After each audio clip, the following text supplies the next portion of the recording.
The $4,000 chair that's been used on flights around the world is being banned on a Cathay Pacific flight from Toronto to Australia via Hong Kong. Coming to a head with a 13-year-old last week. He was punched in the eye by the biggest kid on the bus. Just pushed me and punched me right in my eye. He has the right to an education. He has the right to go on a school bus. He has the same rights as any other child. Kids at school in elementary school during reading would make fun of me as like, what's wrong with you? Are you stupid? You can't read. That was probably one of the hardest times. A lot of people sort of were standoffish. Some kids made fun of me and called me stupid. I've been bullied, and someone just knocked me down, and I don't like being pushed quite often because it makes me feel scared and makes me feel sad. And they'd go, "Oh, you're stupid, you can't do that. Why are you here? You know, you must be really thick if you can't do that." And just started out as name calling, bit of laughing, and just kind of making really nasty comments towards me.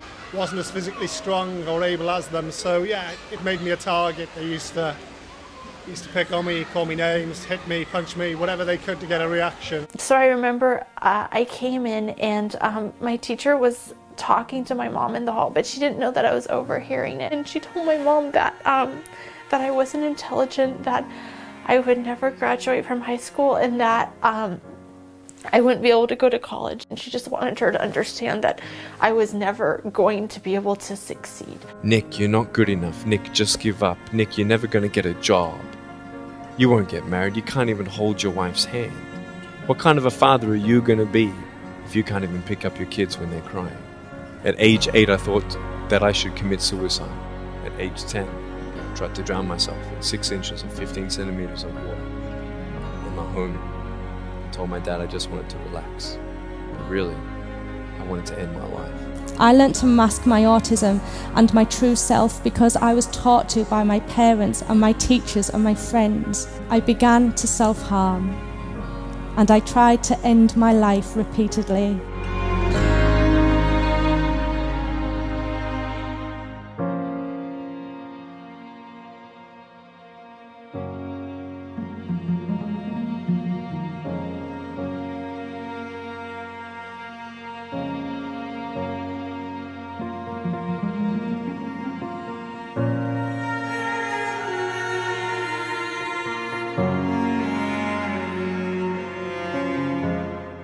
And it appears that Air Canada has come to the rescue. We're very thankful and we're very exhausted, so we're really ready to just get on the flight. But there were also a lot of other kids who were very loving and understanding. I found friends that, didn't care that I couldn't spell or read the best in class, but liked me for me. My best friend was Kyle, and I told him what the teacher said. And for a second, he just looked at me, and then he said, "Okay, here's the deal.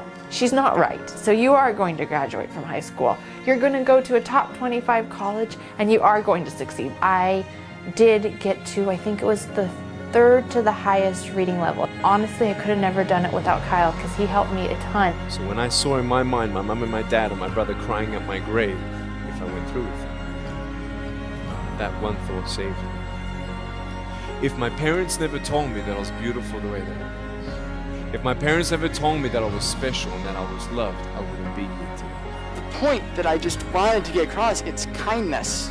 Every kid, I hope, understands kindness. I also discovered that society is stifling the voices of autistic people. We need to allow our children to be their true selves. We need to allow them to think and to be. We need to stop telling them how to think. I like to leave people with one thought, and my one thought for you is normal is bad. Normal is a very bad concept because you'll never be normal. Just be weird. Just be weird. Your brain, all of our brains work differently.